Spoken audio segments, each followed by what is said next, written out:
Welcome to the Non-Obvious Beyond Diversity Summit. This is the Women in Tech panel, and we will be discussing how to get more women into the tech industry. During the session, you're going to hear from this esteemed panel and learn from their actionable insights and how we can all take actions and make systemic change to increase gender and racial diversity in tech. My name is Dwana Franklin-Davis. I'm the CEO of Reboot Representation. We are a coalition of leading tech companies, and we have come together and pooled our philanthropic dollars in order to advance the mission of doubling the number of Black, Latina, and Native American women graduating with computing degrees by 2025. I'm also a technologist. Prior to being the CEO of Reboot, I spent the majority of my career in fintech and leading global technology teams. This is a powerhouse panel.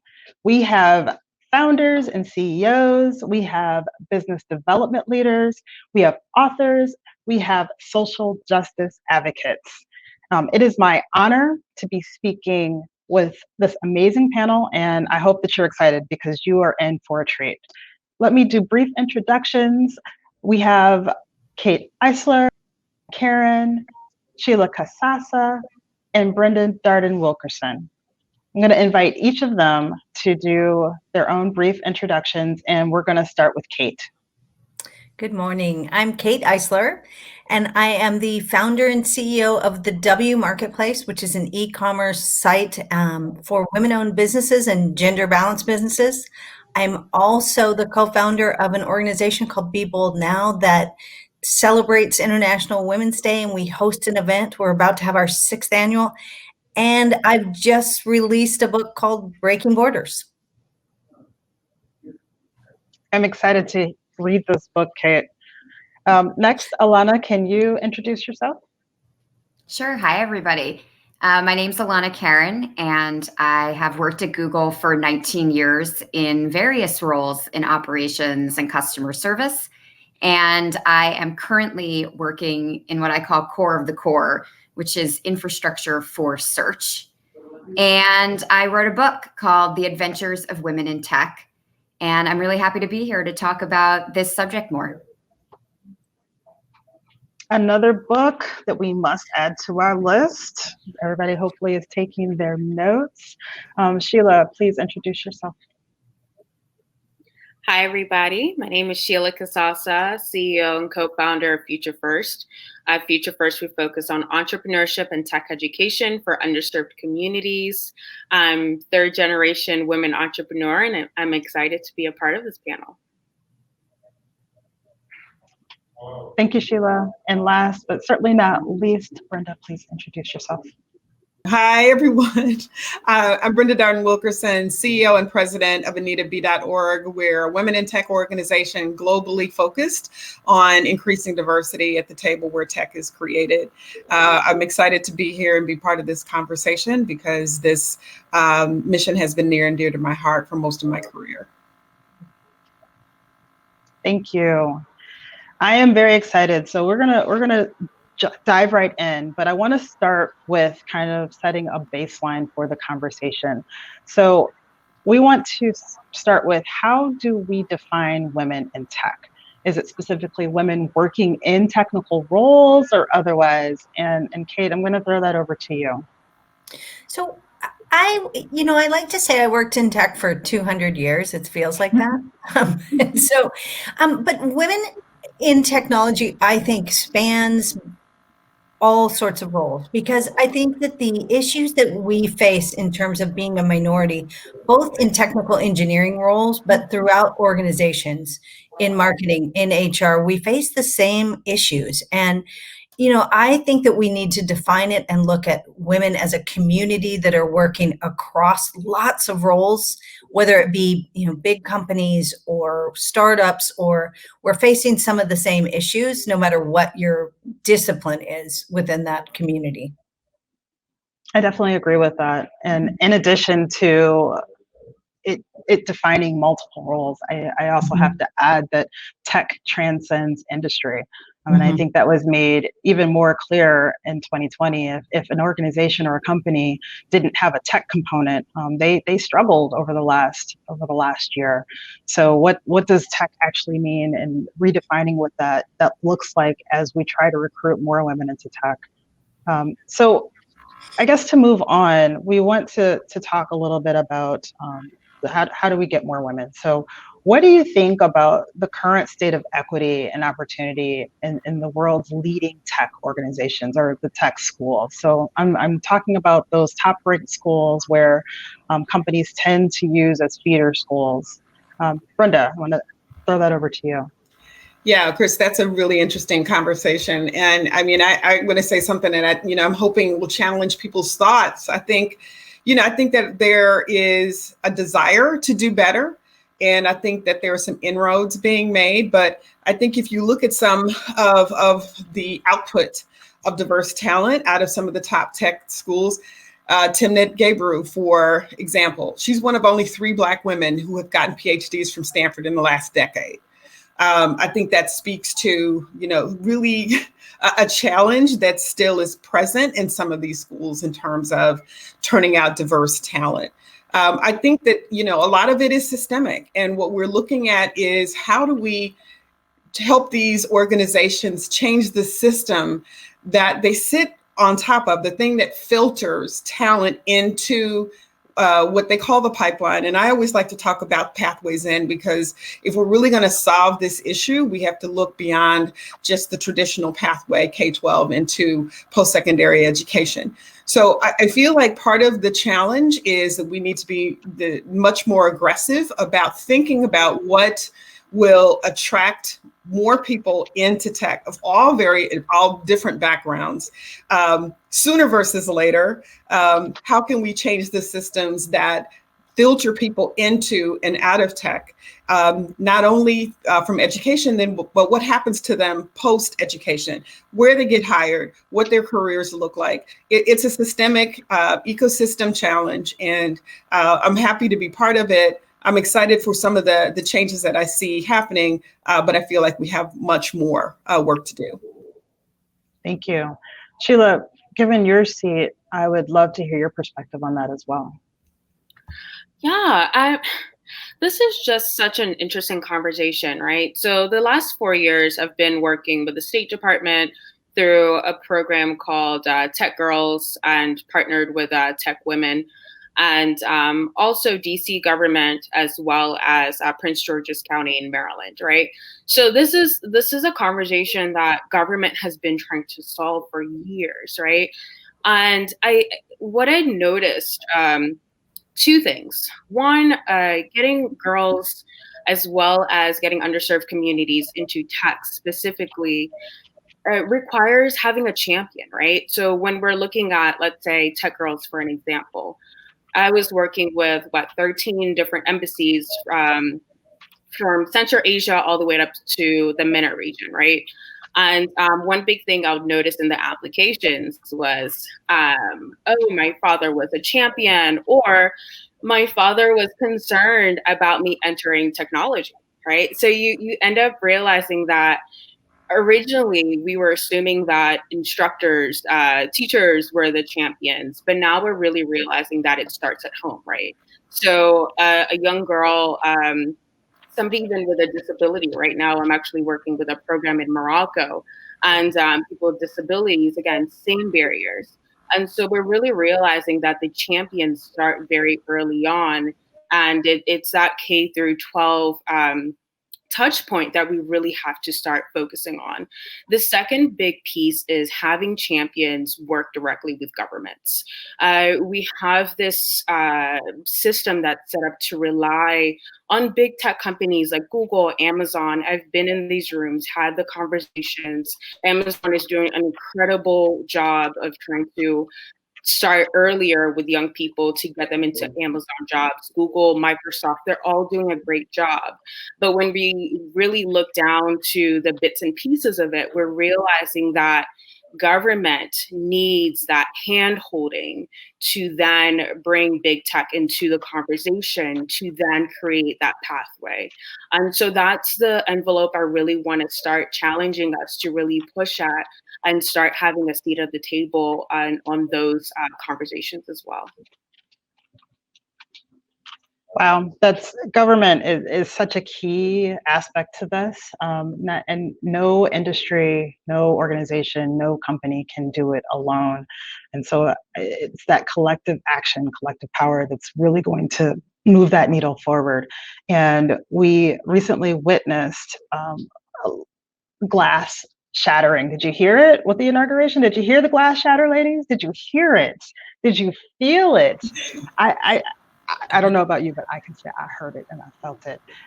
With regards to the hope that was there, not just for where the future of the country is going, but when we bring it back to this center that we are all passionate about with regards to diversity, equity, inclusion, and tech, we now can see and have hope on what can happen and what can take place, and have little girls that look like all of us have that inspiration to know that they can do whatever they want with their futures. And one of the amazing things I love to tell young people is take your passions and marry it with tech, and you're going to change the world. Does anybody else want to add anything to that question? Or I do. I think one of the interesting things about it, and Sheila hit on the champion. I think that is such a core aspect of this.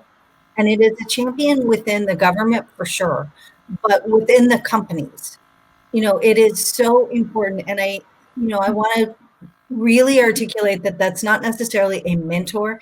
It is an advocate, and it is someone championing you. And I think that those are really different things. And women need that. And we need to, to get women in tech and to actually take them through their career. There is such a feeling of scarcity that's been, sort of propagated throughout tech, and there isn't. I hear the seat at the table and all those sorts of things. I'm like, if there's not a seat, bring one. Bring a seat, and bring your friend along with you, women, because that's what's going to change things, is that they have champions that are men and women, and that they build a community, and we build a community as women leaders to bring those women with. And I think that is, we are a collective. We are strong if we're a collective. And so that is a huge passion point with me in terms of across technical roles, across company roles. You have to build that community and work together to do that. Thanks, Kate. Alana, I saw you wanted to jump in there as well. Yeah. Talking about resonated with me so strongly, the power of example that you were talking about, that we can see examples ahead of us. And time again, I saw when I was interviewing women for my book that women saw in a moment, in a person, an example, and that triggered their belief that they could follow, that they could do that. And maybe it was their parent, like Sheila was mentioning. Maybe it was someone on a stage at an event. Maybe it was someone at an event like this. But seeing us out there was a major component of their belief. And yeah, I think absolutely we need to make sure that we are showing off those women enough, not just the women at the tippy top who somehow seem unattainable, but the women who are just starting out, the women in the middle, so that people can see, oh, it's possible. Yes. Brenda. I'd just like to quickly add, I think that the example that we saw when the glass broke, when the world changed, heaven sung, not only is helpful for little girls, but big girls and old girls, but it's also helpful for the men in the environment as well. They need to see as well that women can be successful along all rungs of the ladder. I also want to give credit to the administration for, all of the diversity that they brought in. Very simply, it really squashed the myth that, it's going to take a long time. It's hard to find people. We knew that wasn't true, but the leadership showing that, we can just get this done sets an example for the entire ecosystem. I feel like that's should be a great impetus to leaders to be able to say, wow, they did it, I can do it, right? We need examples, and this is just layered with a beautiful set of examples across the board for everyone. Exactly that. They did it, maybe I can do it too, and it didn't even appear to be that hard. Right. Which is a great segue to the next question. So, what systemic shifts could have the biggest impact in bringing more women and girls into tech careers? Let's start with Alana. Well, what a timely question. I think that, and I talk about this over time. When I first joined tech back, 20 years ago, we didn't talk about unconscious bias. We didn't talk about imposter syndrome. We talked about meritocracy, and in a very pure way, this belief that meritocracy worked, that it was the examples of people's work, and the work would get them there. And the work would be what we would recognize. And if we recognized the work, we'd be equal and fair. And it took years for us to start to say, oh, wait, no, there's systemic impediments. There's blocks for that being true. And for instance, women won't self-nominate themselves for promotion or apply to roles at the same rate as men. And of course, if you layer on other types of differences, changes, backgrounds that may hold people back, that can be even more exacerbated. So I think when we look systemically now, we're starting to get to this place where we're looking at everything, like what schools do we look at and where are we excluding people? Our interview questions, where aren't they actually good interview questions even, but also where do they maybe unintentionally leave people out of being able to answer them well. When we go through the rest of the pipeline process to bring them on, where are we losing people? When we get them in, what's happening to them and their experience as employees where they don't feel like they belong? And so I guess I don't have one quick answer to it, but I think if we aren't looking at every aspect of the system, particularly at companies, you're leaving something out. That's exactly true. Kate, did you want to add to that? Well, I don't think there's a silver bullet to, there's not one thing that's going to change things. And I think about, the pipelines we've talked about to bring people in, but we need to look very broadly. I started my career at Microsoft early on, and I was not a college graduate. I was referred by a friend. And so I actually, when you think about where is your education, what are you doing, you can't, the parameters of who's the right talent is you have to widen that out and look at bringing people into tech that might not be obvious to bring people into tech. We're all, in our world, especially right now with the pandemic and the fact that we are all connected by tech every single day, we need to widen that out and make women feel like, it is attainable. You can get into tech. You don't have to be, an engineering student to be successful in tech. And that's the thing I think is really key is, broaden that and have companies wake up to that, because it matters when you're in the interview loop, what your GPA was and where you went to school. But the minute you step in as an employee, it ceases to matter. And so I think that we as a community of tech leaders need to stop and think about what is the criteria and why are we making the bar so high in some ways? What talent are we looking for? And as Alana said, the interview questions and the screening process, what are you really looking for? What kind of talent? And be focused on that versus what is the criteria and what is the minted degree or that someone has. Because that will scare women off. We'll self-select out of that almost every time. Thank you. Yes. Brenda or Sheila, anything else to add to that? To just add to that, I feel like that, we need to rethink the whole process, right? I think when we think about how we bring people into the educational process around technology, I think the term that comes to mind is screening out. I remember, how my education went and how it's mirrored in employment. There are a lot of women that get brought in at entry level, but they get screened out, and we think of, the what makes the fittest tech person is probably based upon a stereotype from very long ago that's totally irrelevant to innovation and solving problems. And so we need to be thinking about, how do we change that terminology to screening in? How are we building up our capacity to be able to solve problems, which in my mind is the highest and best use of tech. So it's all in how we've been thinking about things that have created sort of these barriers that persist all along the pathway from the time, a girl is born and what color they put on her and what that defines in the minds of people.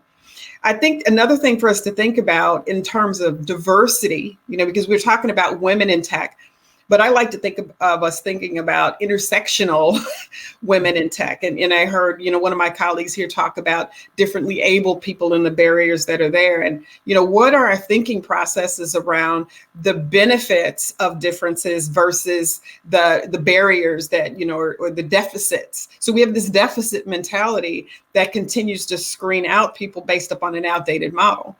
One of my best examples of one of my sheroes is the woman who is the CEO of Uncharted Power. And I just lost her name.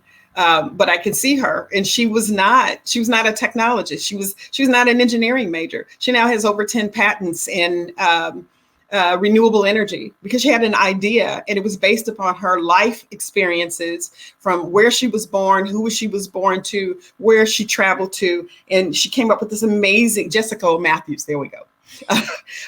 Came up with this amazing idea for renewable energy that was based on those things. Now, she was not expected to be the one that would come up with the idea that would lead her to this type of success, but she should have been, because of the variety of her background. And so when we stop defining on this sort of artificial set of premises that screens people out and really only allows certain people to be successful 10% of the time, and we figure out how to have more success, then we will begin to attract women in. And one last thing I want to say is, one of my good colleagues talked about the fact that many of our educational environments don't educate, they train. And I know that the top tech schools would be very offended to be thought of themselves as training ground.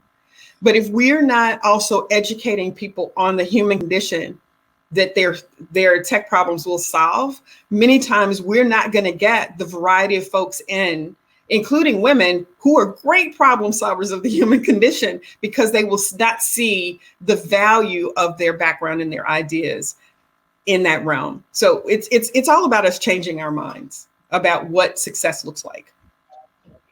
What got us to this point is not going to be what carries us forward. This is a theme that I heard. And so being able to think outside of the box and change the way that we thought about these systems is what is going to truly move that needle forward. Sheila, did you have anything else you wanted to add to that question? Yeah, I mean, just echoing what everybody's saying, but one key thing too is making sure that we educate everybody along the way, right? So we're educating men, we're educating our children, we're educating school systems. Everybody has to be comfortable being a learner within this conversation, right? We're taking centuries of misinformation that women can't do X, Y, and Z, and trying to wrap it into a bow and stating that women can do, women can go into technology, women can go into medicine, women can, right? So we have to undo a lot of, we have to unlearn quite a bit of things, and just making sure that we take everybody along with this unlearning mentality as well. I love that phrase, that learning mentality. And it's a great segue into, how do you ladies feel that women and men can do a better job at creating a more supportive and inclusive working environment within our tech firms? Let's start with you, Sheila. Let's start with you. Yeah, so it's funny we're saying women and men. When it comes to companies, the difficulty I've always faced is one, men are just naturally taught confidence, right? Pick yourself up. You are great. They're just affirmed at a very early age. And women, it's just either we had a great mentor or life came at us fast, right? So the concept of confidence kind of approaches us a little later on in life, and we try to overeducate. Right, we get our bachelor's, our master's, our PhD just to have the same seat a man can't, right? So when we take that mentality and apply it to tech companies, we do face barriers.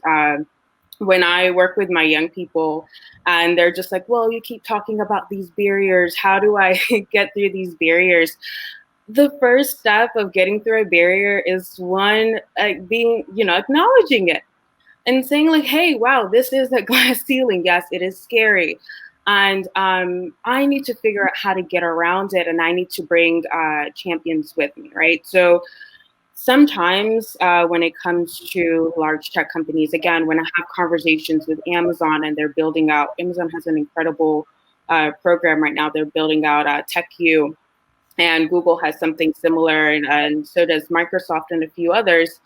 The biggest thing is that they always say is just like, well, we can't find them. We can't find the women that you keep talking about. We can't find, where can we find them? We're going to universities. We're going everywhere, and they just don't seem interested. And women are having the same conversations. They're like, we're applying for these jobs. We're not getting the jobs. What are we doing wrong? And so the biggest thing I would say is finding organizations that can create this bridge. Putting ownership on tech companies, sometimes it's like asking a large toddler to help you with something that they just simply don't know how to, right? They hire very expensive consulting firms. It's trying to ask a toddler to do something that they just simply don't know how to is a little overwhelming, right? So if we take that same mentality and say, okay, I need to create my own seat at the table, like Kate was saying, what does that actually look like for an organization? What does that look like for a government? What does that look like? I think we have to get more comfortable in taking ownership at the creation of seats, right? And I don't think we're there yet. We're a little nervous. We're a little anxious. We can't find the funding. We're looking for the perfect opportunity. So how do we start then pushing ourselves to be the bridge between large tech companies and ourselves? Yeah, I would agree with that. And I also don't want to let our large tech companies off the hook. I mean, I think that we're not letting them off the hook here. You can only for so long, or can we say for no longer say that I don't know, or we can't find them. Where do they exist? I don't want to hear that anymore. I think that there's been enough data out there. There's been enough research. There are enough best practices that the work's already been done. So we just need to be able to put strategies in place based off of data. And to the point that you made earlier, Brenda, with regards to taking an intersectional approach. And those that have heard me speak before, I'm all about disaggregated data. Let's disaggregate the data. Let's understand what our baseline is. And then you can build on what those strategies and objectives should and could be, but not until you understand what your baseline is. Who else wants to jump in with thoughts? I do. Yes. Working at one of those toddler companies. I think in some ways we're toddlers. In some ways we are products of hundreds of years of society. And I think there's two major mind shifts I'd love everyone in tech to take. And I think women are certainly a part of this, not just men. But one is that everyone belongs in the room. Just walk into the room, believe everyone belongs in the room. Don't wait for them to prove themselves. Don't ask them to prove themselves. Don't ask them why they are in the room. Everyone belongs in the room. They got in the room somehow, and that's usually not easy. So everyone belongs in the room. And number two, technical knowledge is not supreme to everything else. Technical knowledge, first of all, a lot of it could be learned, even if they don't have it right there. But it's just one type of knowledge. And it's not even the knowledge that right now with a lot of these big companies is going to be most critical in terms of how we innovate, how we change, how we move as a large company. A lot of that is what we've traditionally called soft skills. How do you manage? How do you lead? How do you inspire followership? A lot of this stuff is very hard, and we're not focusing on it enough and crediting it enough. And I think that if we were to make those two mind shifts, a lot of this would actually start to solve itself, because those two assumptions are ruling out a lot of people or making them feel like they don't belong. So I'm I just keep walking around everywhere and calling that out. And I'd love to see us just start to adopt that, recognize it, say that it's a factor, and start to do something about it. Can I add to that? Please. Okay. So, amen. It's a mind shift. And those are the important mind shifts. But what I would add to that is courage. I mean, we know that, right? We've known that for a very long time. But what we need companies to do is to be courageous and stand up and say, I'm going to do things differently, and not fear the majority that's already in the majority and in power and what they're going to say about it, and help them stop asking those dumb questions. How did you get here? What did you know? Where do you come from? What makes you valid? Because the culture is what will weed out strong women technologists who are probably the best assets that could come in the door, just because they bring in a different opinion. We know innovation comes from, it's like that pearl gets formed by that irritation of the sand, the grain of sand. Innovation comes from differing of opinions. And so companies, the data show, if you're diverse, you're going to have a better bottom line. But the courage to actually step into that better bottom line is, I think, is the missing link there.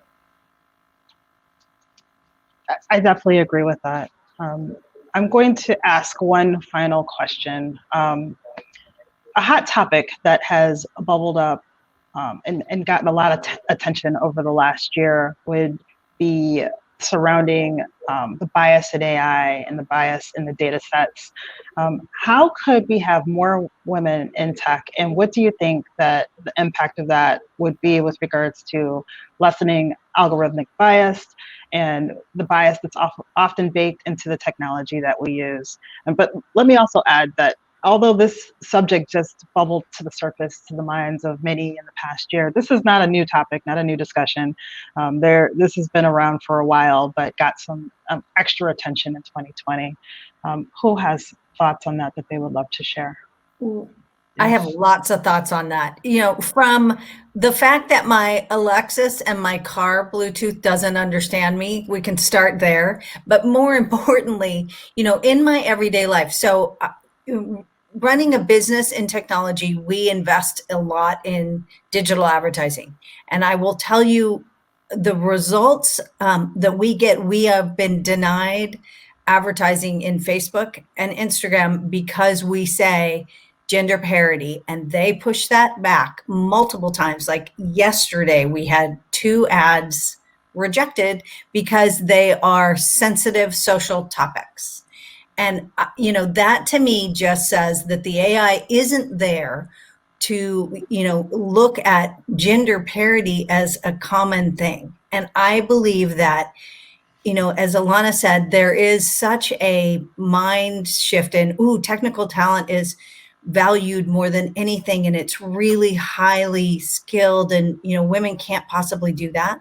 I think that we need to bring that to the forefront, that actually women can get into things like AI, and we can teach them, and it will have enormous effects on everyday life for all of us. And I think that opening the door to that and really taking the mystery and articulating what it means to be in AI and what that technology impact will have will go an enormous, that'll take us so much farther than that specialized, oh my gosh, it's only 2% of women have jobs in AI right now. That's crazy. It's affecting us every day. And if you make that attainable and you say, what kinds of roles, what kind of expertise do you really need to bring to that? Because, I think it is problem solving. I think it's what Brenda said in terms of, the innovation comes from all kinds of places. It is not just because I have this technical degree. And I'm really passionate about it because it affects us every single day, both personally and in business. Thank you. Anybody else want to add a quick thought to that? Well, I mean, if we're at the table, I think we're going to recognize things that folks at the table, at a homogenous table, are not going to. I mean, it's just a given, right? It's like we're trying to make this more complicated than it is. If I'm at the table, I'm going to notice that those data sets don't include people that look like me. Wham! We've solved a problem, right? I'm going to put some Black and brown faces in there so that self-driving car doesn't hit people that look like me. But maybe if, the table where tech is created only has one type of person in it, you create blind spots that you're going to decrease the more diverse that table becomes. And that starts with women and intersectional women at that. Exactly that. There's already lots of data that proves that the power and the return on investment for diverse teams. And that I think that in the field of AI, that's something that is more and more and critical with regards to impacting all of our lives. So being able to have that blind spot removed is going to be absolutely necessary as we continue to move forward with tech and in the future. So we have heard amazing insights, non-obvious insights during this conversation. I tried to capture a few, so let me just kind of run through things that resonated to an audience. Take your notes if you didn't grab these, but there's a desire to do better. We kind of feel that and we know that, but we have to be more aggressive at changing the pathways into post-secondary education as well as into the tech industry. And so what does that mean and what does that look like? A key to that would be champions, as we called it. Another name for that would be sponsors. So who are our sponsors and at what stages are these sponsors and champions in our lives? And it starts in the home, but even in education, that doesn't just have to be the space. So there's a saying, if you can see it, you can be it. I want more for my little people because they can't always see it. So I want them to, if they can see it, then imagine more. And what else can they do? Because we're still shattering ceilings, right? There's still some time for this and things that they can't yet see. So our champions come from different places. We need our mentors as well. So mentors, champions, sponsors, coaches, we need all of those things.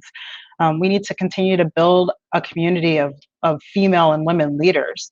And what does that mean and what does that look like? And how do we continue to support each other and bring each other up as we continue to grow? The other thing would be changing the way that we think about things. So people in leadership, people in power, people with influence. What does that mean with regards to you thinking differently about the systems that you have the opportunity, the power to impact and to change? Whether we're talking about interviewing questions or unintentional bias with regards to resumes, how are we and where are we losing people in the pipeline? Acknowledge the barriers. That's a foundation that we can start at. You don't know what to change if you haven't acknowledged that something is a barrier to entry or a barrier to that path of how someone can enter and be successful.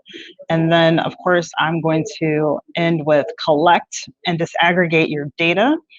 If you don't understand what your baseline is, how can you create, develop, and measure your strategy that is truly going to move the needle forward for women and people of color into technology?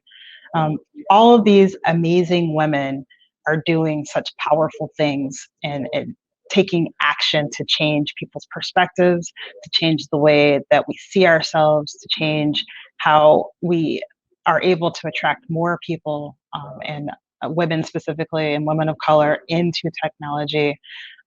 As you know, this conference is dedicated to going beyond conversation.